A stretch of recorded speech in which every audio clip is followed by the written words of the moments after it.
Hello and welcome to Cartoonist Kayfabe. My name is Jim Rugg. I'm Ed Piscor. First up, want to remind everybody that we do have a Cartoonist Kayfabe Patreon out there now. 3 different levels will get you access to our videos ahead of everybody else.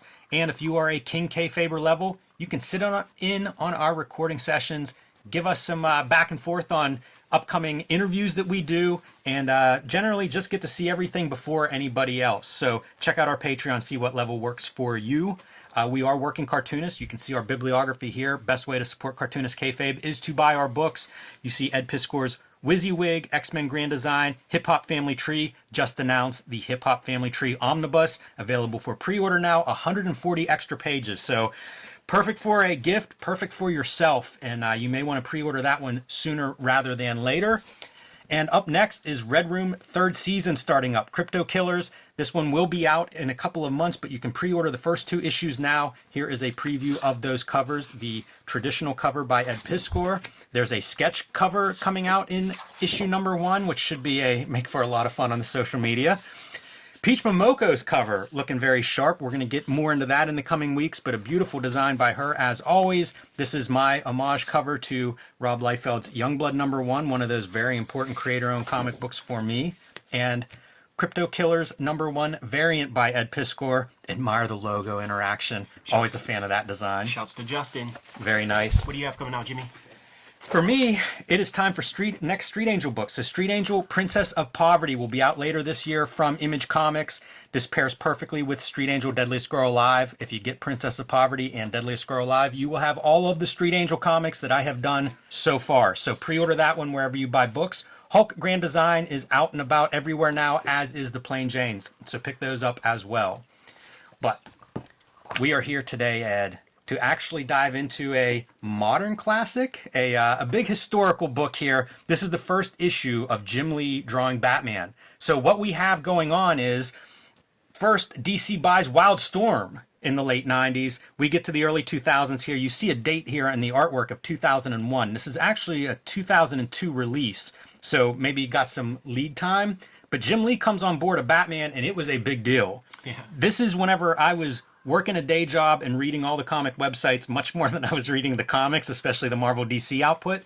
And this just dominated the news cycle. You know, Jim Lee hadn't drawn any comics regularly for some time period, had never drawn any real DC comics. I think he did a Batman cover on black and white. Yeah.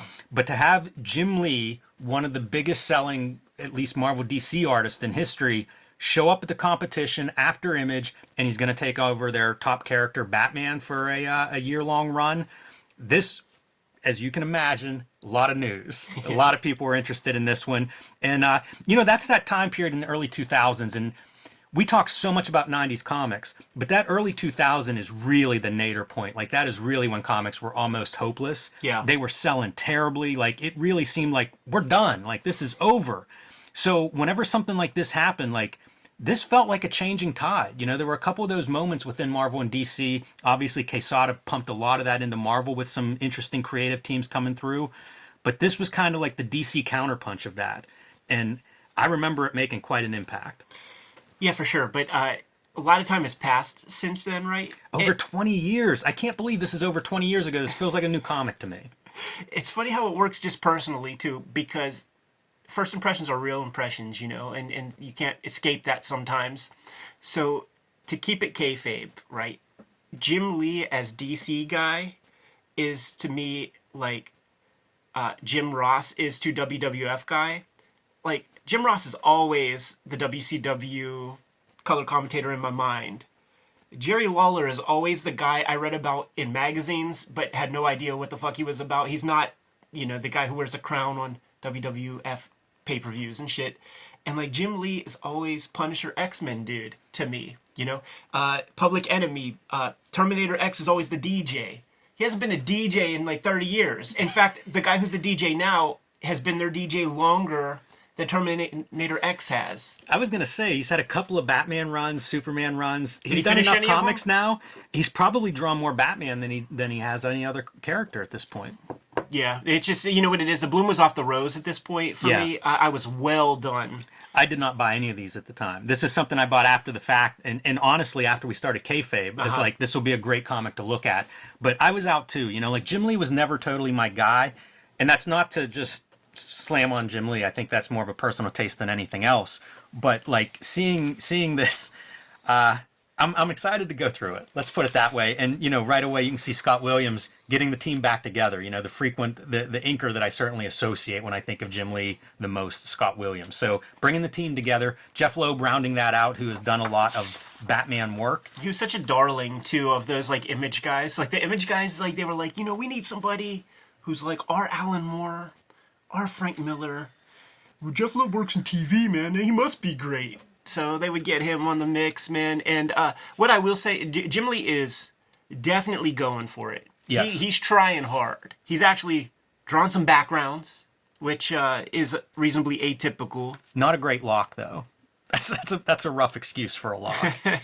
And look at how the lock fucking blends in with the background. So we could talk shit on the color all day. Also, like, yeah, this is really dumb. This is the most nitpicking stuff. But this lock looks like it's 100 years old. Yeah, from 1800s. And that, like, you could probably pick that with a bobby pin. Totally. There's not a lot of technology in that lock. I feel like Batman ought to kick it off would be a little more hardcore. He's just showing off his belt gimmicks. Here's the other thing that surprised me going through this is how monochromatic it is. And we're getting a tiny bit of green here, which makes sense because Killer Croc, not to spoil this 20-plus-year-old book for anyone, is going to be our bad guy. So you get a little bit of green here, supposedly, being your night vision, I guess. Yeah. But it's still that monochromatic, and it's extremely desaturated. One thing I like in this spread, I feel like if you're going to have like high tech, I don't know if he's supposed to have night vision on or something. Yeah, some Google Glass. But I feel like this works really well, and I'm very glad that we don't get an explanation of like what all the tech is that we're seeing. Well, Brendan Choi didn't write this, Jimmy. This is Jeff Loeb, who Good choice, Jeff. How about wrote that? it. And look at the spread on the camera. You can't tell what anything is. You know what? I felt that right away. Like I looked at this panel and I'm like, is that some sort of a knife? Does he have a knife of some sort in his hand? Shiv. It took me a long time to realize that was a lock. Like I was trying to figure out what exactly is going on here. The idea of making the lock and the door the same exact color of gray. Real dumb. I don't know about that one. But nevertheless, he goes in, a bunch of mercenaries are holding this kid, and you get a little bit of call outs of who these characters are. Spider Hancock, Carlos Valdez, fill in space. It may not be Brandon Choi style, but it still feels It's Jeff like Loeb style. I don't know that it added a lot to the story, but it maybe illustrates Batman is a badass. Goes in and rescues this kid that had been kidnapped. He's a son. He's being held for $10 million ransom, and that's what we get out of these first couple of pages is just Batman going in and getting this kid out. And this is what we all came for, everybody, and by that I mean came for. Where's our Folio man here? Richard Starkin's letters. Alex Sinclair, another one of the Wildstorm guys. Yeah, and he's the guy that colors all the shit, and he colors exactly. it all monochromatic. And let's look into that more. Bob Schreck on edit's worth noting, longtime editor, and there's a special thanks to Mark Chiarello, and I wonder what his involvement is. If he somehow behind the scenes brought this together, suggested this, how this all went. I bet he's like, can you take my name off that book, please? I don't know, man. If he could get some residuals for it, I bet he wouldn't say that. But when I'm looking at this, and like the whole book is kind of this palette, which, look, I'm calling that gray, and I often rail against gray and brown as the coloring schemes, but to me it's so desaturated, like it's all moving towards gray, and I thought, where's this, why do it this way? I swear it comes down to, this is Dark Knight Returns color palette. Like I remembered when I read Dark Knight Returns, it was pretty early on in my reading, and I can remember thinking like, it's gray, Yeah. it's and it works. This was really different when everything was 4-color, 64-color palette. Very saturated. This was very, very different. And it allowed space for the superhero to shine. Right. Especially Robin. Look at that yellow. It pops so much. Totally. But by and large, It's artistic choice. This is artistic choice. a lot of it is this stuff. It's very desaturated, and I think that you can see that same color palette on our Batman. Yeah, like Jim Lee. I don't think that's an accident. Lots of financial success in the game. Lots of opportunity. He would love professional respect and for people to dig his work in the same. Like he's chasing Frank Miller. He's been chasing Frank Miller for the better part of his career. But he doesn't have it. He's too superficial. It's too much about the glitz. I was looking at this panel. It's pretty neat. We're getting Batman's reflection in the kid's glasses, and behind him, some kind of threat coming up. Yeah. That's a good panel. A lot of work going on in that one. And the payoff, 2-page spread of a very mutated Killer Croc coming in. And this feels like, beyond Jim Lee, it feels like you're bringing a Marvel aesthetic to a DC character. This is not Jim Aparo Batman anymore, or Killer Croc. Like, these are gigantic, muscle-bound 80s WWF era. They're on the gas. Oh, totally. And DC could have used that, a little infusion of that. At the time, because they've always been kind of like less hip. Even if they would have, the perennial books and stuff like that, they're almost never as cool as the Marvel energy, and that reflected the back offices. Jim Shooter would talk about you could not. It was like IBM. You have to have starched collars and ties to even get through the door. Yeah, so Batman is fighting this gigantic monster, and it's a tough fight. This is a bigger Killer Croc than he's used to, but that's all right. Batman has all kind of tricks. Throws some sort of device on his neck that is going to help Batman considerably. Get some digital effects just to show us exactly how effective that is, and get into your dog collar match. Greg Valentine versus Roddy Piper. Absolutely. Man, boy, a lot of ads through here, isn't it? Making some ad dollars. Got to make money where you can. Beats Killer Croc, so that's your little set piece for this particular issue. Comes out, talks to some of the FBI who were handling this ransom, and Batman's not satisfied, though. Doesn't think Killer Croc is actually the guy behind this, which I think turns out to be the big driving force behind Hush, because even the reveal at the end of this issue I don't think is... It's not our guy. The person behind it, ultimately. Like that coloring effect here. You see like open line art. The other thing I remember from this time period, there was so much Batman art, like sketchbook kind of stuff, and I think it was probably released as like Jim Lee, figuring out his Batman, and a lot of it was Jim Lee inking it, just be drawings. Yeah. And like white media and different approaches to hatching, it all looked amazing. And I remember it was like, when this came out, I thought, why doesn't he take those chances on the page? He just won't do it. You take a look at his Twitch, or there's voluminous amounts of how to draw videos that Jim Lee's been doing, either on YouTube. You could pick your platform, and he does all that stuff. He makes smoke with whiteout, and he does this stuff. But he just, his idea of comics is like polish and having all this stuff super tight, and that's what Scott Williams has always done for him. Yes, and the color team. It gives it this polish, which is crazy, because if you see his pencils, they're so tight to begin with. You would think like that's the last guy that needs polish on polish. His pencils are crazy because like it's more polished than you could even imagine. Because if you see him do it, it's a very maddening process where he basically draws every page a couple of times. So like he draws it and then he erases it all. Draws and then in blue basically line. Inks it again. I remember reading about it in the early 90s, and it was like a wild process. You could watch it. We see Catwoman zip by behind the FBI people as Batman's thinking, somebody else did this. This isn't just Killer Croc. I like this bit of storytelling. I feel like it's pretty slick, and Batman leaves the scene and follows her. And I mostly like Jim Lee's Catwoman. Every now and then, like, you'll see her face, and they'll have little dashes on it that resemble whiskers. I think that's a cool choice. Your DeLuca effect, almost invisible. Can't even tell, man. Yeah. Even a little Watchmen elements with like blimps floating by on your city. That's also Batman the Animated Series would have dirigibles and stuff, because it's this Art Deco landscape, and that includes Zeppelins and things. I like these aerial shots, like the perspective from the top of the buildings is pretty nice. That's what I'm saying. He's really, he's going for it, man. He's really trying hard. And Batman's line gets cut. Not a good thing. Man, I can't believe the ads. I didn't even notice them that much whenever I was reading this issue this week. But we see Batman fall down and could have been hurt. Like, guy's up there pretty high. He's above all these buildings, man, and he goes all the way to the ground. Do you see Barry Windsor-Smith in this face? For sure. Yeah, that's what I was noticing whenever I first read this, too. Superhero sex is the fight scene. Yeah. Frank Miller established that in that Holy Terror joint. That's very well said. Yeah. I haven't heard that before, and that is so accurate. Falling into like Spawn territory here. We got our homeless people descending on Bruce Wayne. Imagine that in a story now in like 2023. Right. You might have something there.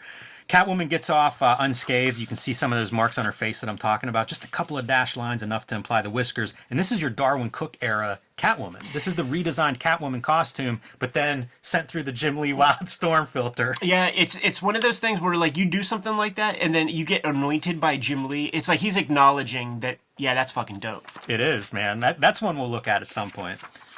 And here we go. Let's see who's behind all this. Poison Ivy.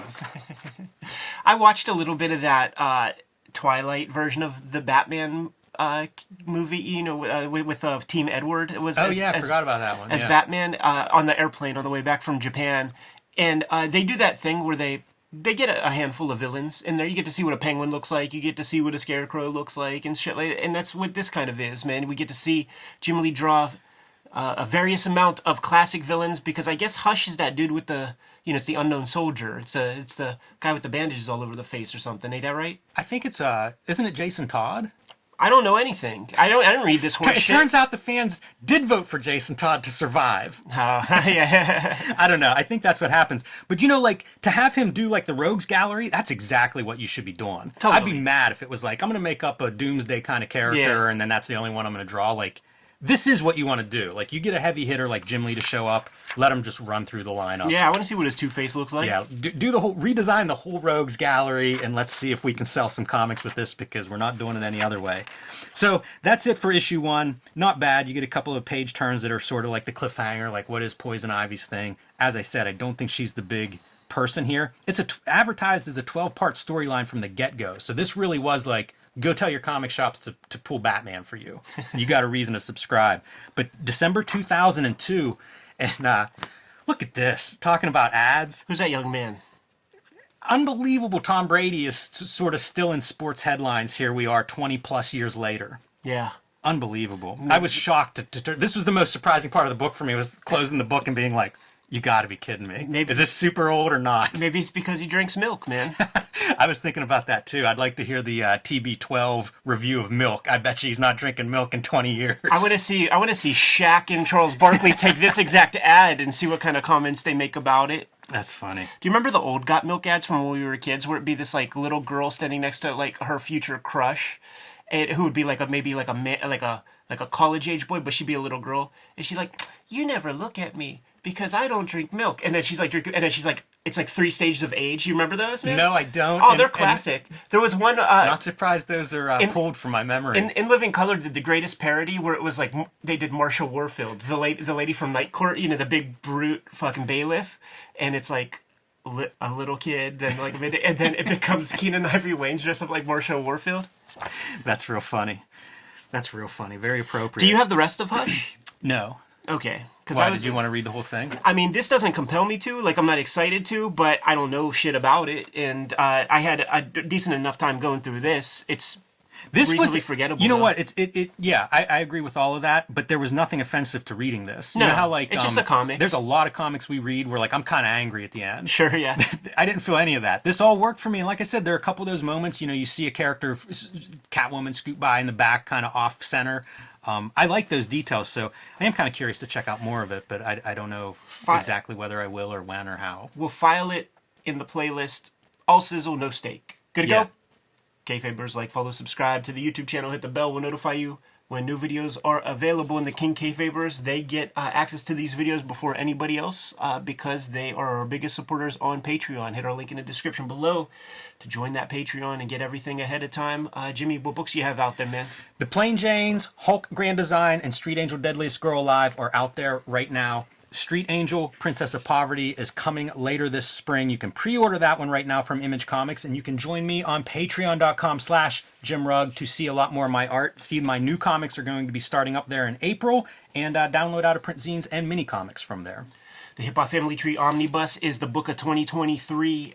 Get your pre-orders in right now. It's going to be 500 plus pages. It's going to have 140 pages that are not in the first 4 volumes. Scoop it up, pre-order that thing. I need that to I need that book to sing. But we are also soliciting. The new Red Room is forthcoming, and we're taking a look at the covers right here for issue number 1. Crypto Killers, Murder on the Dark Web for Fun and Profit. Peach's cover, Jimmy's cover. I have a variant cover. This is a sketch cover. Put in your orders at your local comic shop for that right now because it's going to be in stores in May. 4 volumes Hip Hop Family Tree out on the stands, 3 volumes X-Men Grand Design, 2 Red Rooms, and a WYSIWYG. Jimmy, what else do we have out there? Subscribe to the Cartoonist Kayfabe newsletter at the links below this video. You can also find Cartoonist Kayfabe t-shirts, merchandise, hats, stickers, and more at our spread shop. That link is also under this video. All good ways to support the Cartoonist Kayfabe channel. Given those marching orders, we'll be on our way. Read more comics.